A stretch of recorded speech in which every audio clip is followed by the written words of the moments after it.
Okay, guys, so what we're going to look at in this video are some of the dynamics of clinch range when we're dealing with the Karambit dynamics. Now, Chris is going to help me with this. So what I'm going to look at here is, remember, if I'm using a blade in defense of myself, I'm assuming that I'm facing some kind of lethal force, which likely means my opponent is armed. Okay, and when I'm in these close quarters, I'm trying my best to control his ability to do me harm. Okay, so usually it's the weapon-bearing limb that I'm controlling. If he did have a blunt instrument, maybe he had some kind of a baseball bat or a crowbar, then I might be able to grab onto that, okay, because it's not an edged weapon. Now, while I'm doing that at clinch range, I'm going to be trying to get my weapon into the fight if it's not already, and then keep it in the fight. Now, we've kind of looked at this a little bit in some of our other videos. I don't like to go to under hooks for this particular dynamic. Again, he's able to bring that knife up towards my head. Even if I had a lower control where I'm down here, I'm trying to straighten his arm, it's still going to be able to sometimes slip through that with some real resistance. So I prefer, with a weapon dynamic, to go to the over wrap, okay, over hook, whatever you want to call that. And then I do that guillotine chop upward with the inside blade of my forearm there, right to his tricep. So when I do that, if I actually put some good pressure on that, he can actually, it'll actually get him to tap. I'm getting, not only is it uncomfortable on the tricep, but it's also getting that hyperextension on the elbow. So I'm getting in there to control that, okay? And as we've discussed in other videos too, sometimes that may slide down a little bit more to what we call the monkey trap position. Okay, and I've got a good tight hold here. Go and pull your hand up. Okay, so I've got a good control of that. And the lower I get on his arm, the actually more control I have of the range of motion that he's got to potentially stab me back there. Okay, even here, it's still pretty good. When I'm in these positions, again, I need to be able to get my knife into action. So the first thing we're going to look at is, one, how do I end up in these positions? You can isolate the position itself. One example that we showed on one of our earlier drills was versus the #1 angle, right? So I'm here, I cut upward, and then I shoot in, okay? When I shoot in, I'm moving to zero pressure. Remember, nobody attacks you and leaves their arm there for you to start grabbing onto and whatnot. He's gonna retract it. So immediately, I move in, and I get my arm behind his arm. It's gonna look right here. I've moved in, I get behind his arm, and then I look to clinch it, okay? So even if he pulls his arm back, I've still got a good chance of being able to get a hold of that. Okay? And then from this position, I've got my knife to be able to start putting into action here. Now, when I'm in that position, one of the things we can do to avoid stalemate, and in these following videos, we're going to look at various ways to break stalemate. But if I'm in here, he wants to survive also, so he's going to try, likely grab onto my hand. So let's talk about potentially mitigating stalemate altogether. What I'll do to try and mitigate that is drive my head, get that, like a wrestler's head control, drive it into his face, and don't let him see what my hand is doing. Okay? Maybe in this position, maybe this was a defensive position where I was like, I don't have my weapon in my hand yet, so I'm having to draw it still. Or maybe I already had it in my hand. Either way, I'm gonna drop my head, drive it into his face, and then I'm gonna start looking at using that to counterattack, okay? That weapon is hard to defend against if he doesn't know that it's there in my hand and getting put into play, okay? So mitigating stalemate is one of the first things we can do, and in the following videos, we'll take a look at breaking stalemate.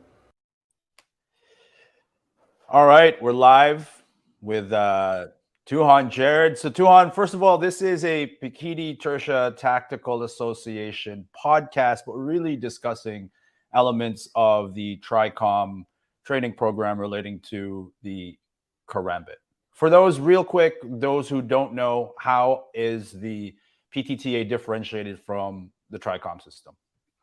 Well, they're really differentiated in some of the material. It is technically different material, and then the methodology, which creates sometimes a different audience. And so the TRICOM programs are very condensed, kind of complete programs, meaning from A to Z in a very short period of time for people, originally developed for police officers and soldiers that don't have a lot of training time. but it's very applicable for self-defense enthusiasts of any kind that are looking for just a condensed way to learn some functional self-defense skill. Whereas the PTTA is more for that individual that is going to take the initiative to actually train on a more regular basis and learn the more entirety of the art of Pikiti Tusha Kali. Awesome. So now we're going to talk about the Karambit, right? So sometimes it can be a very divisive topic, right? Is it practical? Does it have a place in law enforcement? Can civilians carry it? Where do you stand as far as people sort of going back and forth about the validity or the pros and cons of the Karambit? Well, to start off with, there's no disputing the fact that it is indeed a very effective tool for defense. There's no doubt about it. It can do a lot of damage and doesn't require a ton of training to be very effective with. So is it an effective tool? Absolutely, and it's a very popular tool, and a lot of people, it's their tool of choice when it comes to an EDC type knife. Things to keep in mind: it is a knife. It is a deadly force tool, so it should only be used defensively in a situation where you actually, perceive an imminent threat of death or serious bodily injury to you or another person. That you're going to be using a deadly force tool, same when you'd be using a gun. So that should be taken into consideration.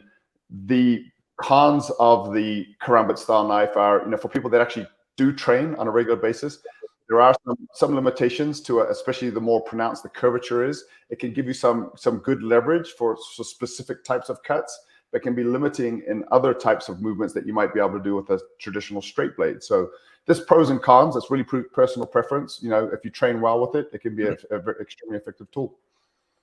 Now this Tricom Karambit Combatives material, we filmed that here in Toronto, and one of the things that really strikes me as important, and this is kind of a thing that is consistent within the Tricom training modules, and also in the even in the Pikiti Tusha Tactical Association training modules, is that you really embed a lot of contextual elements. A lot of this can happen. If this happens, then this is how we address it. Even in that video that we saw, it wasn't just a bunch of techniques and sequences.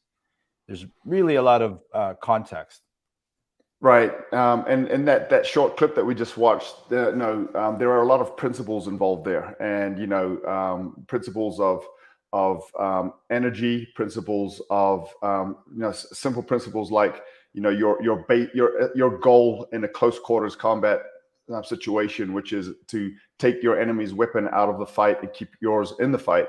So there's some simple principles in there, and we're going over them in specific context. Okay, he's got a knife, I've got a Karambit, so that's a specific context. But a lot of the principles are universal, and that's the idea of the Tricom program, is to get as many universal principles engaged as possible that you can adapt to various types of situations if you really understand the principles.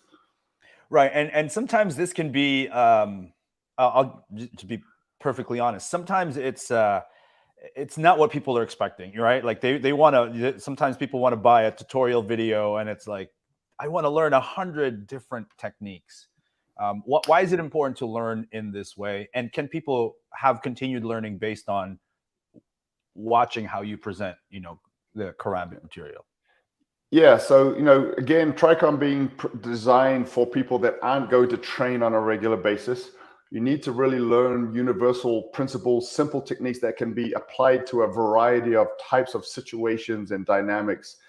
If you're going through a technique-specific methodology, it really can take a lot of time, because now you got to learn a specific technique to different types of dynamics. And then to really get all of those techniques to a functional level, it's going to take a lot of time to train them. So for the Tricom purposes, this methodology is designed, again, to just kind of give a simple handful of techniques that can be applied to as much of a variety of situations as possible, which makes it more realistic for self-defense purposes, because you never know it's hard to train for every variable that you're going to face. But if you've got sound principles, they can be adapted to all of these variables. And this was discussed actually in the video, but for the folks who missed it, right?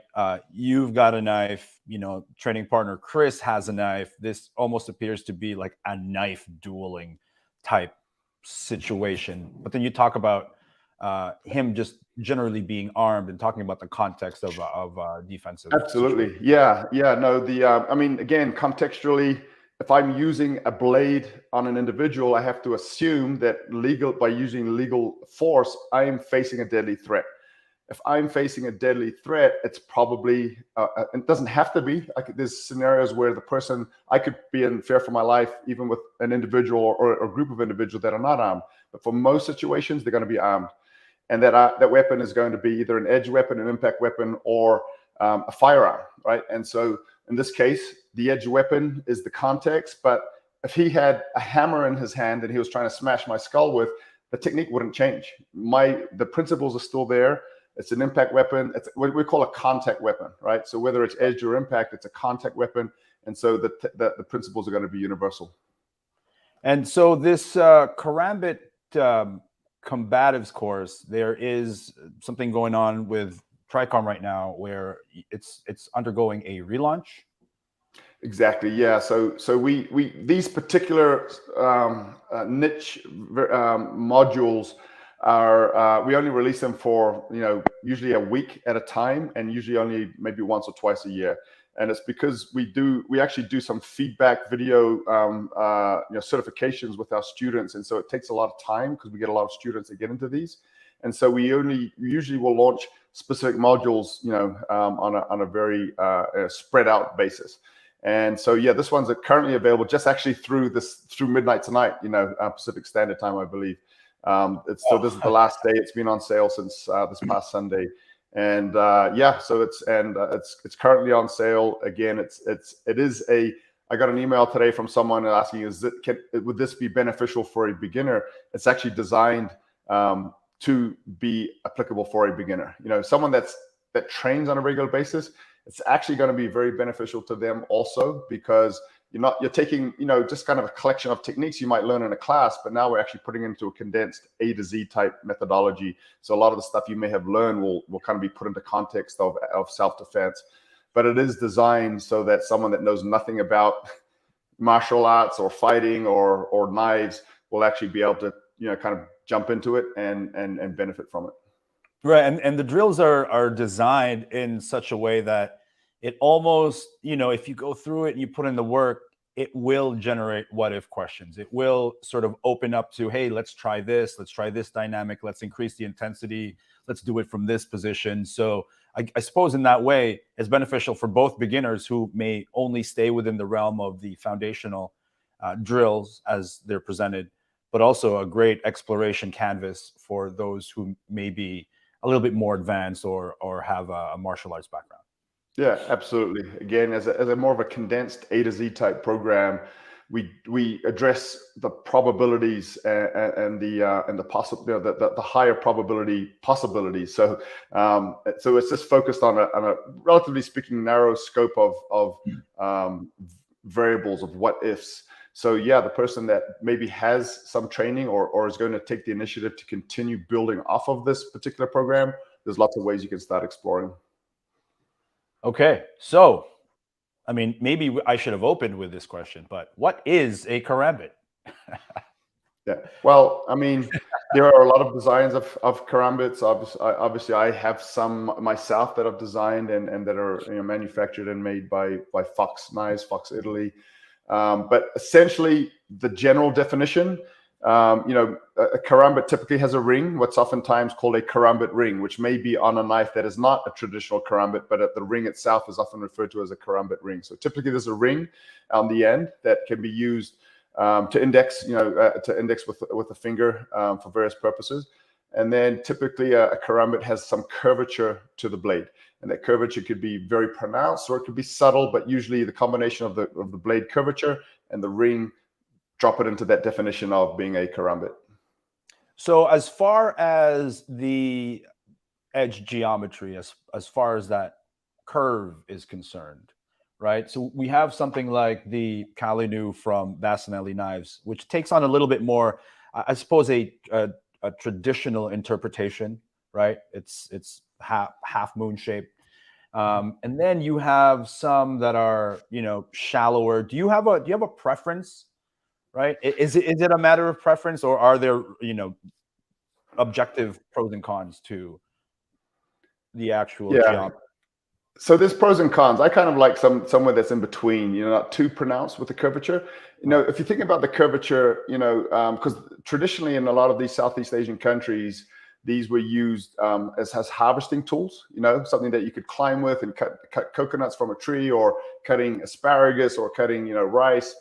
If you think of a sickle, right, that curvature on a traditional sickle or scythe that you use to harvest, that was a lot of what that was for. So that curvature does lend some leverage to more pronounced, putting more energy into cuts. If you think about a lot of combat blades, like the kukri, the Gurkha's kukri, or you look at some of the old Greek swords, or different civilizations, and that curvature, that forward curvature, that recurve, added leverage to the types of cuts. So there's benefits to it. But then when you get too much curvature in there, and then, for example, if I was doing, and I've got like a trainer here, but if there was a big curve, too much curve to that, and I'm doing like a hammer, like just kind of like a hammer strike, Right. I'm not going to be doing, I'm just going to be hitting with the back of that curve. So there's, in Kali, because we train a lot with these types of straight weapons, we get used to, if I took a pen, a flashlight, a stick, I'm using these same movements. So there's a lot of universality, and a lot of that doesn't apply when you've got too much curvature there. So I like something that's somewhere in between, not too much curvature, but also has a little bit of that recurve that can add some dynamics to that, to the cutting capability. Can we have a closer look at that specific karambit that you have? And yeah, and I've got the live blade version of it right here. So so this one, if you look at the curvature of that particular blade, okay, it's not over pronounced. I could actually still, with a little bit of turn of my wrist, I could actually still do a hammer type stab there, a jabbing type motion outward. So it's straight enough that I can still do those movements, but still got that good recurve, which adds a little bit, again, of additional energy to the cutting movements. Yeah. Okay, let's play a little game. Tell me if this is a karambit or not. Is this a karambit? Karambit ring, but not a karambit, no. Not a karambit because it's missing the curvature. Okay. Is this a karambit? So I would say no, because the curvature is, I mean, it does have a little bit of, a curvature, but it's not a recurve. It's more of a traditional sickle. Not sickle, but a scimitar type of a curvature, right. More of a, traditional blade type curvature. So I would say no on that one. Yeah. Okay. It is a beautiful knife, though. Our friend Best makes some great stuff. Again, I would say no. I mean, it has a karambit ring, so it's it's a mixed breed. So, okay. It's got the karambit ring, but it's not a karambit. It doesn't have that curvature. All right, this one might throw you off. It's got a ring, it's got a curve, but is it a karambit? No. The ring, the ring is not on the end of the handle. It's more in a place where, where it would be held in that forward grip for the index finger. So right. No, and then the curvature again is not going in the direction of the curve of the handle. There is a curve here, and it is serrated, but the ring is in the wrong place, I suppose. Right. Okay. So it's not a karambit ring, by definition, not on the end of the handle. All right, let's talk about. But great game, by the way. Oh, is this one of your designs as well? Are made by AccuStrike, one of the so this is that's the spring bar. Yeah, so that's one of the AccuStrike ones. It's a good trainer because it has that little spring in there, and it allows for a little bit of give exactly when you're doing techniques, and a little less aggressive on your training partner when you're doing certain techniques. That feel too, the spring bar. It feels like you're cutting through flesh, kind of. Yeah, not that I've done it in real life, but I suppose that's. I've seen you cutting pieces of steak, like a pork roast and stuff like that, kind of cutting flesh. Yeah, close enough. All right, let's talk about grip orientation when it comes to karambits, right? Is it a preference thing? Is there a grip that is more beginner friendly I have this thought, right? And it's an opinion, of course, um, that carrying it in the forward grip in the same way that, tiger claws may have it oriented is a Mhm. little bit more beginner friendly. Even in the absence of techniques, just a whaling action can produce significant damage. So, karambit in the forward grip or in the reverse standard orientation. Would you ever go karambit edge in? What are your thoughts Yeah. on that? So of those two that you first mentioned, whether it's in the forward or reverse, they're both great. And I say the same for a straight blade. They both have, like you said, the forward orientation mimics that natural kind of scratching type motion, right? Yeah. That you'll see in nature with claws, and a lot of people will say that that's what the karambit is designed after, like a tiger claw, a talon. And then the reverse grip is it's kind of like following just kind of a natural, almost like a punching, like a hooking punch type movement, like a natural haymaker. So there's arguments for the natural movement in both of those grips. Holding it facing in, I wouldn't do that because it's the move of the wrist and it's going to be penetrating potentially your own wrist there. So that's not a grip that I would. Yeah, exactly. That's a really short one there. But if you were to kind of hook in with the wrist, it's going to start potentially stabbing into your Yeah, this that's this not a one you grip I can't would. you can't even do No, that not at with that all. with that karambit.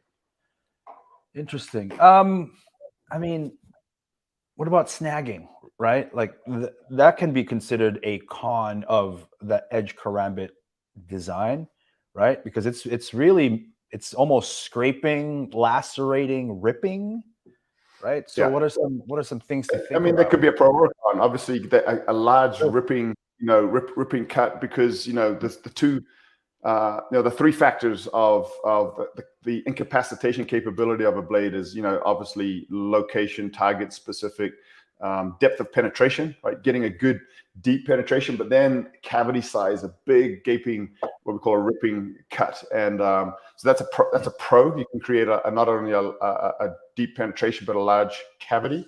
The con would be, like you said, because of that hook, if it got snagged on things, maybe it wasn't as sharp as it should be, it wouldn't cut through, maybe it's getting snagged on bone.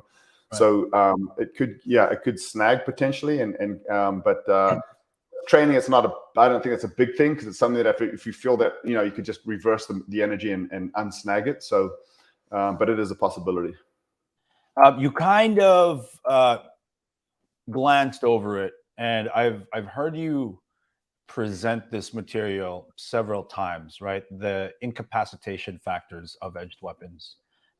Can you go through that one more time for folks who may have Yeah. missed? So these and I will liken the incapacitation of a blade to the capability of a handgun, right? A pistol. Okay. And these are facts that are actually proven and taught by organizations such as the International Wound Ballistics Association for handguns, in particular, because when you're talking about rifles, you get more velocity, which has other effects.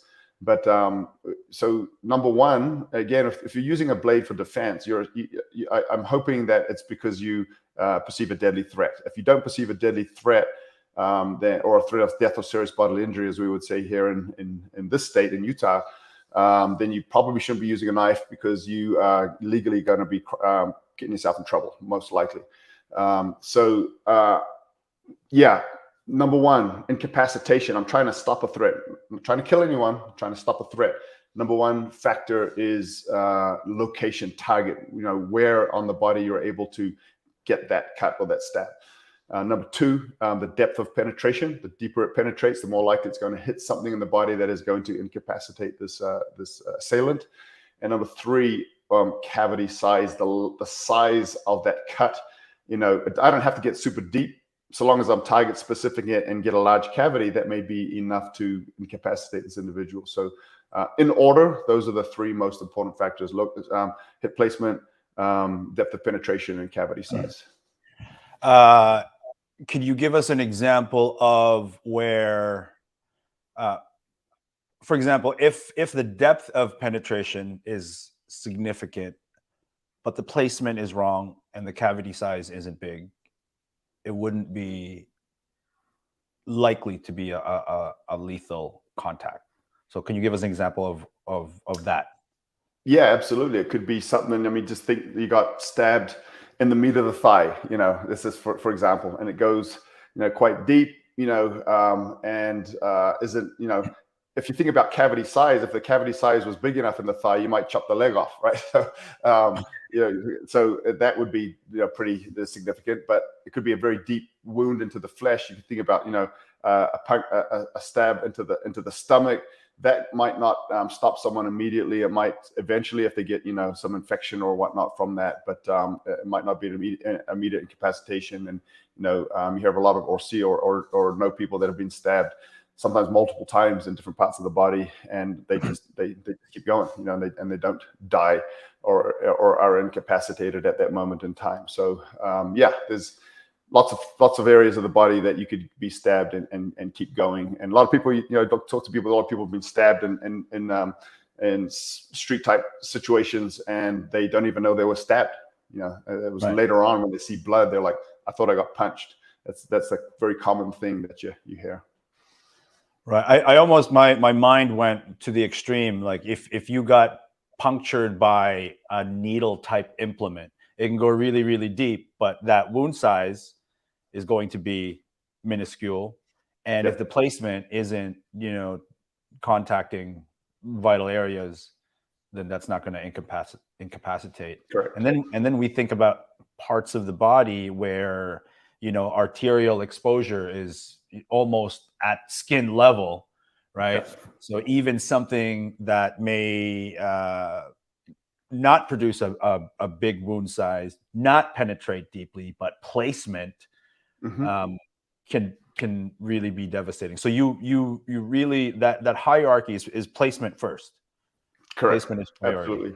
Absolutely. Yep.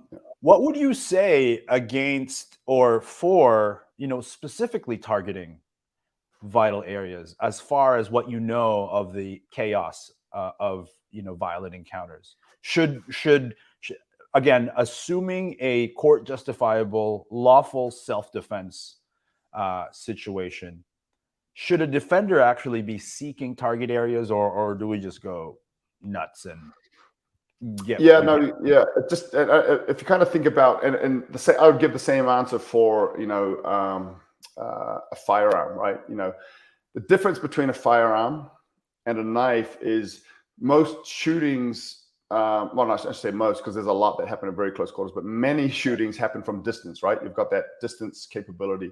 And so it's harder to be target specific with a blade because you're literally at touching distance, right? So it's like reaching out and touching someone in a certain part of their body.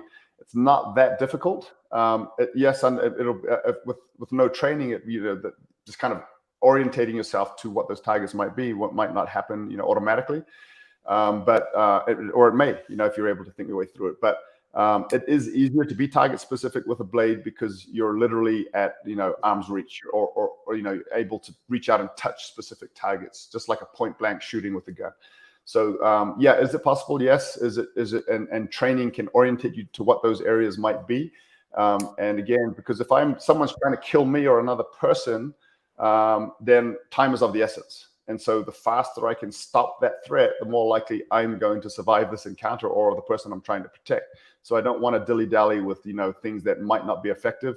If you're indeed going to die or someone else's and time is of the essence, then you should be looking to neutralize that threat as expeditiously as possible. Right. Let's transition a little bit to the art of Pikiti Tersha Kali. Is the Karambit part of the curriculum? Where does it have a place as far as the broader Pikiti Tersha world and the Pikiti Tersha Tactical Association? How does it, through what lens does it view the Karambit, let's say? So we address it. It's in the part of the Philippines where Pikiti Tersha comes from, it's referred to as lugod. Lugod is the name of this particular type of blade, and it's addressed. Because we train in a particular universal principle of skill with the straight blade, which is if you train, the straight blade can have more versatility. You've got back edge cuts, you've got forward edge cuts, you've got hammer strikes, you've got pommel strikes, or reverse if that was a different grip. So if you actually train in the Pikiti Tertia methodology, the straight blade starts becoming very, very versatile. But within Pikiti methodology, we address, okay, if you have this type of a blade, what are the specific movements that you're going to offset to? So it's easier to orientate yourself to those. Just like we would do with, a tomahawk. A tomahawk is not a traditional Pikiti Tertia weapon, but we have fighting with a tomahawk the Pikiti way. So we're taking the principles that are fairly universal of Pikiti and then applying them to that particular weapon system. So we train it, we address it. Is it a traditional weapon of Pikiti Tertia? No, not traditionally, but it is something that we address and will train with to be able to be effective with it. Awesome. Well, thank you for that.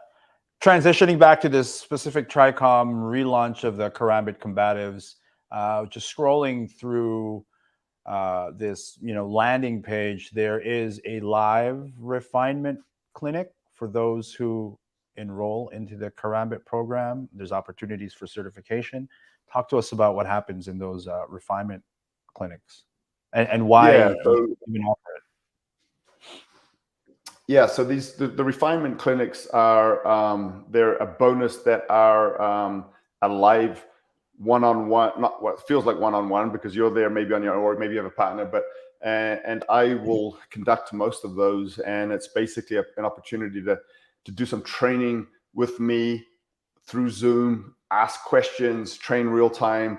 And so it's it's a benefit that a lot of people that that take advantage of it really enjoy. So that's one of the things that we offer with these refinement clinics that are conducted every quarter, every few months we'll do one. And then with these courses themselves, we actually have the ability to and it's really at the end of the day, it's an incentive. It's basically giving you a goal so that you don't just get a video series and it goes to your collection. Right. You actually train it, and we have you send in videos of you performing some of the techniques from the curriculum, and we actually analyze them, and our team will.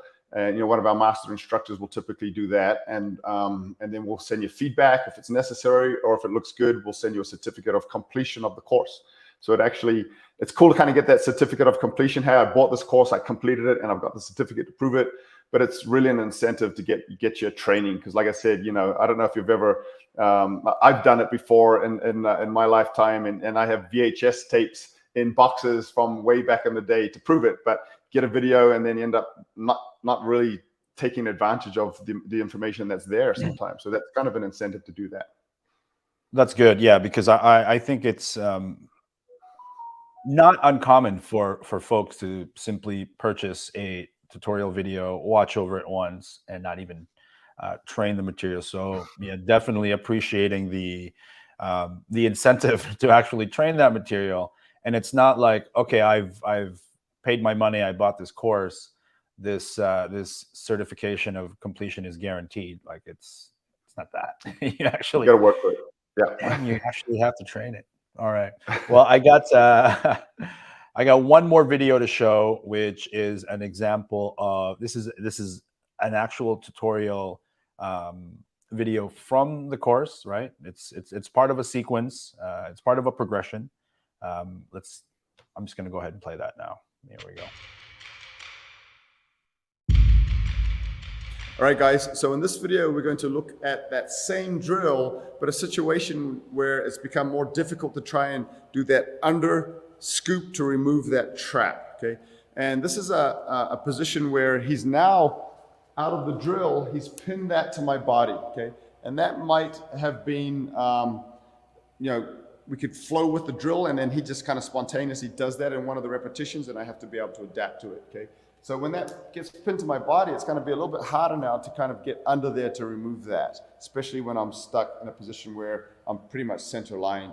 This is what we typically would call 0 pressure 2, when he's been able to pin that to my body and he's putting pressure on that. So what I'm going to do here is, as he puts pressure on, okay, I'm going to put some pressure. I'm going to angle my body here and bring my elbow up like that. So we'll call it an elbow roll. Very simple technique, but I'm taking some of that pressure off by just blading my body. I blade, I raise my elbow, and then I roll it down and immediately cut back with my knife, okay? That's gotta be a quick counter because if I'm not quick with that, he's gonna try and re-engage that. So the same process of countering this is the actual movement for the counter attack here. Okay, so he puts pressure on, elbow roll, and cut. Okay, so out of the drill, okay, we're just going to do this a few times, okay, and then at some point he's going to push that in and here. Now you see this in that particular repetition, his hand was free. So I can't just do that and not be concerned with this. I've got to monitor that because he's going to thrust in again. So I've got to be able to either bicep tie or wrist tie that, try and get a hold of it as I counterattack. Okay, so it's what we call monitoring. Okay, always being aware of what the threat is, i.e. the weapon in his hand. Okay, so that's a counter trap technique we want you to add into your training. Give it a try. All right. So before I let you go, I know you're on a bit of a time constraint here. Just a question about what the purpose is of using a flow drill platform to train a specific technique. Yeah, so that specific technique, as you saw, is it's what we call a stalemate. Sometimes we're both kind of trapping each other, and it's finding ways to follow the principle that I mentioned earlier, which is close quarters. My job is my goal is to take their weapon out of the fight and get mine and keep mine in the fight. So if mine's not in the fight, I got to get it back in the fight, right? So I'm trying to find a way to control his and get mine free. The way we train these sometimes is rather than just falling into the position, we use a platform that's got some dynamicism, some movement to it. So just adds an element, a little element of dynamicism that allows you also to focus on the technique that you're isolating. So we use flow drills sometimes to create a dynamic movement that allows you to practice a specific technique out of, rather than, again, just putting yourself in the position and then training the technique. There's no dynamicism moving past to that. Not a lot that could go wrong that you have to adapt to. And so that's kind of the idea. Awesome. Well, I've asked all the questions that I wanted to ask about this course.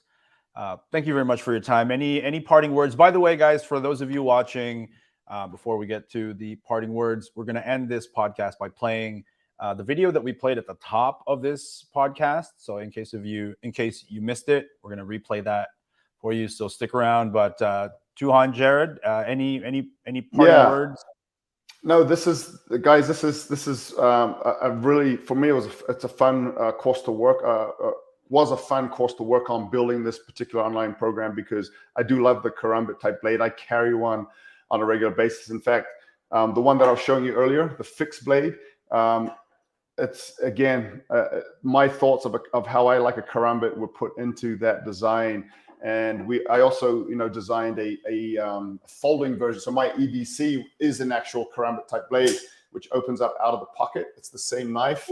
As you saw there, as a pocket deploy, it's the same one in a fixed and folder type design. So I do love this style blade. I think it's a great one for you. But if you have one, you carry one. Training is important. Being armed is only one step in the right direction, but it's not necessarily being prepared. Training is important. And these are available on our Tricom shop also, if you're interested in those particular knives. Awesome. Well, Tuhon, Jared, thank you very much for your time. And we'll see you again soon. We need to do more of these podcasts.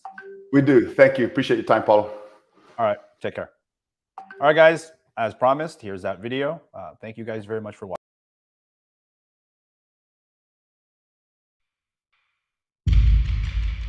Okay, guys, so what we're going to look at in this video are some of the dynamics of clinch range when we're dealing with the Karambit dynamics. Now, Chris is going to help me with this. So what I'm going to look at here is, remember, if I'm using a blade in defense of myself, I'm assuming that I'm facing some kind of lethal force, which likely means my opponent is armed.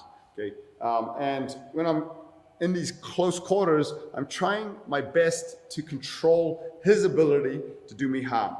Okay, so usually it's the weapon-bearing limb that I'm controlling. If he did have a blunt instrument, maybe he had some kind of a baseball bat or a crowbar, then I might be able to grab onto that, okay, because it's not an edged weapon. Now, while I'm doing that at clinch range, I'm going to be trying to get my weapon into the fight if it's not already, and then keep it in the fight. Now, we've kind of looked at this a little bit in some of our other videos. I don't like to go to under hooks for this particular dynamic. Again, he's able to bring that knife up towards my head. Even if I had a lower control where I'm down here, I'm trying to straighten his arm, it's still going to be able to sometimes slip through that with some real resistance. So I prefer with a weapon dynamic to go to the over wrap, okay, over hook, whatever you want to call that. And then I do that guillotine chop upward with the inside blade of my forearm there, right to his tricep. So when I do that, if I actually put some good pressure on that, you can actually, it'll actually get him to tap. I'm getting, not only is it uncomfortable on the tricep, but it's also getting that hyperextension on the elbow. So I'm getting in there to control that, okay? And as we discussed in other videos too, sometimes that may slide down a little bit more to what we call the monkey trap position, okay? And I've got a good tight hold here. Go and pull your hand up. Okay, so I've got a good control of that. And the lower I get on his arm, the actually more control I have of the range of motion that he's got to potentially stab me back there, okay? Even here, it's still pretty good. When I'm in these positions, again, I need to be able to get my knife into action. So the first thing we're going to look at is, one, how do I end up in these positions? You can isolate the position itself. One example that we showed on one of our earlier drills was versus the #1 angle, right? So I'm here, I cut upward, and then I shoot in, okay? When I shoot in, I'm moving to zero pressure. Remember, nobody attacks you and leaves their arm there for you to start grabbing onto and whatnot. He's gonna retract it. So immediately I move in, and I get my arm behind his arm. It's gonna look right here. I've moved in, I get behind his arm, and then I look to clinch it, okay? So even if he pulls his arm back, I've still got a good chance of being able to get a hold of that, okay? And then from this position, I've got my knife to be able to start putting into action here. Now, when I'm in that position, one of the things we can do to avoid stalemate, and in these following videos, we're gonna look at various ways to break stalemate. But if I'm in here, he wants to survive also, so he's gonna try, likely grab onto my hand. So let's talk about potentially mitigating stalemate altogether. What I'll do to try and mitigate that is drive my head, get that, like a wrestler's head control, drive it into his face, and don't let him see what my hand is doing. Okay? Maybe in this position, maybe this was a defensive position where I was like, I don't have my weapon in my hand yet, so I'm having to draw it still. Or maybe I already had it in my hand. Either way, I'm gonna drop my head, drive it into his face, and then I'm gonna start looking at using that to counterattack, okay? That weapon is hard to defend against if he doesn't know that it's there in my hand and getting put into play, okay? So mitigating stalemate is one of the first things we can do, and in the following videos, we'll take a look at breaking stalemate.